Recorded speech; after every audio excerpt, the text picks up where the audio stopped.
Welcome back to another Notebook Check Tech review. We've got the Dell Inspiron 7000 here, 7995 model here, which has got the 128 gig SSD, 1 terabyte drive, 16 gigs of RAM. We've got a Core i7 Skylake quad-core CPU inside. That's a 45 watt TDP version. This is gaming capable, this is media creation capable as well, and there's an incredible 4K, of course you're not going to be able to see this on this video, a 4K touchscreen here, well that may not be very good for gamers. Think about multimedia creation, video editing, that could be quite useful. In this video I'm going to give you some details from our full review. So I'm going to give you more detail about the screen, about the graphics performance, about the CPU performance, battery life, noise and heat, also pretty important on this 45 watt TDP device as well. €1,300 was the cost when tested, and the score, I'll give you the score at the end of the video. So let's put the specs up on the screen for you, and I'll quickly take you around while those specs are on the screen. The ports on this. So on the right hand side we have full gigabit Ethernet, HDMI, USB 3 and full size SD card slot, Kensington port lock on the side there as well, and on the other side 2 USB 3s. You've got a fan input here and power there, headset port there. On the back is fan output. But on the underside, very interesting access port here, which gives you pretty much access to everything. And there's a little sub bass, well, let's not call it a sub bass woofer, but a little attempt to fill in the lower tones, lower range of the audio spectrum with that little speaker there. 4K touchscreen there. Resolution is 3840 by 2160, and it is a 10-point touch screen as well. So it's kind of interesting for people that are maybe moving up from a touchscreen ultrabook to be able to use touch here. So if you're used to touch, it's quite useful. Obviously for gaming, touch is not that useful. There aren't many games that are really touch capable, certainly in the PC gaming space. Maybe in the Windows Store that's different, but in terms of things like video editing, and we installed Cyberlink Power Director 14 on this, it is pretty interesting to look at how you can do storyboarding and editing with your finger there. Can speed up some operations. You can see it's a glossy display there, and the brightness, I'm going to put the brightness up on the screen, isn't that high, under 300 nits.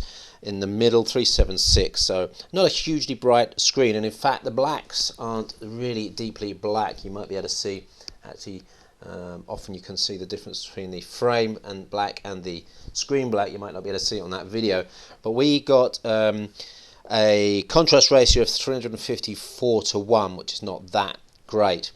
In terms of colours, deltas of 4.05 for colour and 4.68 for greys are pretty good. Under 5 is good, 3 would be better, but 4 is certainly workable for video work, maybe for photography work. You'd be interested in having a little bit more colour accuracy though. But the RGB coverage is 58%, which isn't bad at all. The keyboard is a little bit basic. The throw on the keys is a little bit low. It's backlit and it feels pretty good. The surface of the keys not too bad, but this isn't, for example, ThinkPad style keyboard or a keyboard that's really focused on typing. So again, for people using video editing software, that might not be a problem. But if you're doing blogging, for example, if you're a journalist, editing videos and photos and then having to type, this might not be the best keyboard solution for you.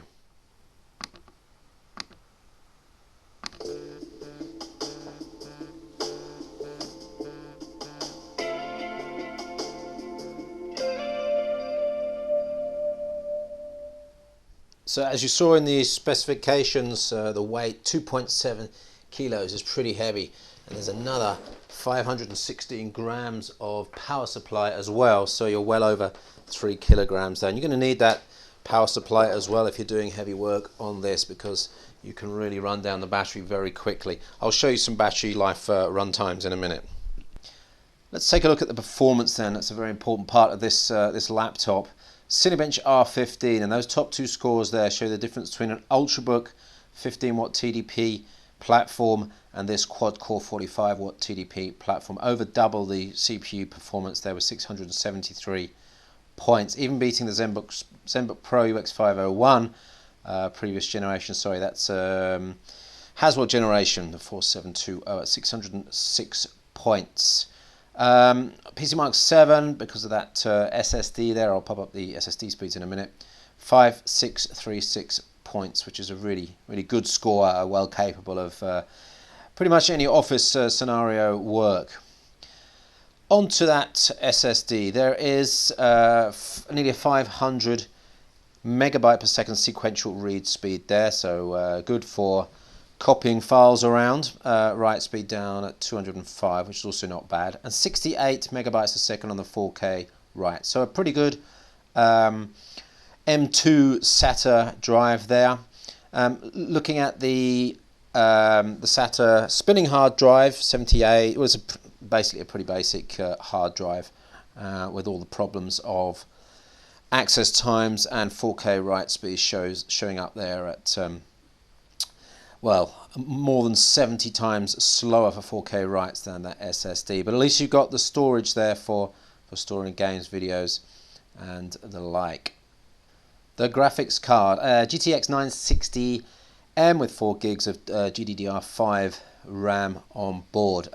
Look at 3D Mark 11 score there, 5337. Pretty good scores. In fact, only that MSI P60, which also has a GTX 960M, beating it on the 3D Mark 11 scores. I think important thing to look at though here for most of you is gaming, and we can't say it will run 4K native resolution for games, but there's certainly some games which will run at full HD resolutions. For example, BioShock Infinite and Grid Auto Sport, even Star Wars Battlefront.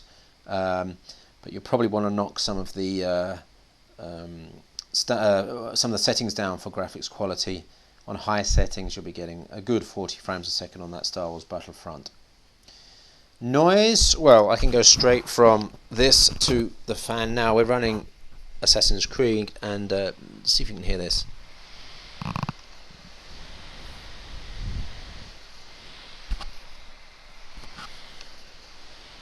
So of course it's difficult to actually quantify that on a video, but standing a meter away from it, it's definitely fairly noisy. We took some measurements under load. We got 40.5 and up to 49.1 dBA, so it's definitely a noticeable noise. It's not a piercing noise, it's a soft large fan noise that might be okay for some when doing certain operations. On the temperatures, well, here in the middle, that's where it gets most warm, 54 degrees on the front, which is a little bit noticeable. You'll also have some around the back here. The rest of the system very cool, but there's just this one area here that gets over 50 degrees under a long-term load.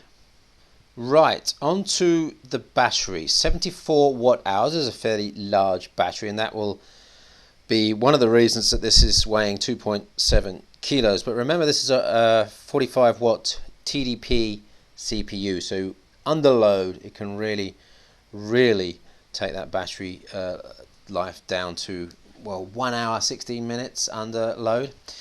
Under idle, 11 hours 49 minutes. And surfing under Wi-Fi conditions with 150 nits, only 3 hours 52 minutes, which isn't that good. Now that could be because of the 4K screen that's being driven there, but 3 hours 52 minutes isn't that impressive. So the full review is up on the website. Sven Kloevekorn, the editor for that, he scored it at 82%. You'll see the details on the website, but let's just give you a few pros and cons to think about. Nicely built device, nice materials. The red piping might not be to some people's taste. Keyboard, average, although it does have a nice backlight to it as well. There's no DVD drive, CD drive, so you'll have to take that into account. It gets quite loud, it takes a lot of power under load, and there's a question as to whether that 4K touchscreen is really an advantage or a disadvantage. For gaming, maybe not an advantage, but for video editing, maybe photo editing, that could be an advantage. Also for maybe CAD, limited CAD use as well. So that's the Dell Inspiron 7000 scoring 82% from us. Maybe it's not the perfect gaming machine because of that noise, the keyboard and the touchscreen, which most gamers are really probably not interested in. You're probably more interested in higher brightness than the touch. But for multimedia creation, for video editing, the colors are accurate enough. There's a wide enough color space, storage for all your videos. Created videos, the 128 gig SSD for the operating system. And I did a test with the Surface Pro 3 against the Surface Pro 3 in a video rendering test, exactly the same video rendered out. This was 3 times as fast. If you're thinking of the Surface Pro 4, this is two times as fast. It's not a comparable device, but that gives you an idea of the difference between an Ultrabook style platform and a quad-core 45 watt TDP platform. So twice as much power, twice as fast on rendering as well. And of course that noise, if you're rendering or you're video editing, you're either out the room or you got your headphones on anyway. So from a personal perspective, I quite like it as a video workstation, and kind of on my list of top 5 maybe devices to buy next year for more video editing, for editing these videos, for example. Anyway, let us know what you think down in the comments below. Don't forget to subscribe. And if you enjoyed the video, if you got something out of the video, give us a thumbs up. We'll see you on the next one. Thanks for watching.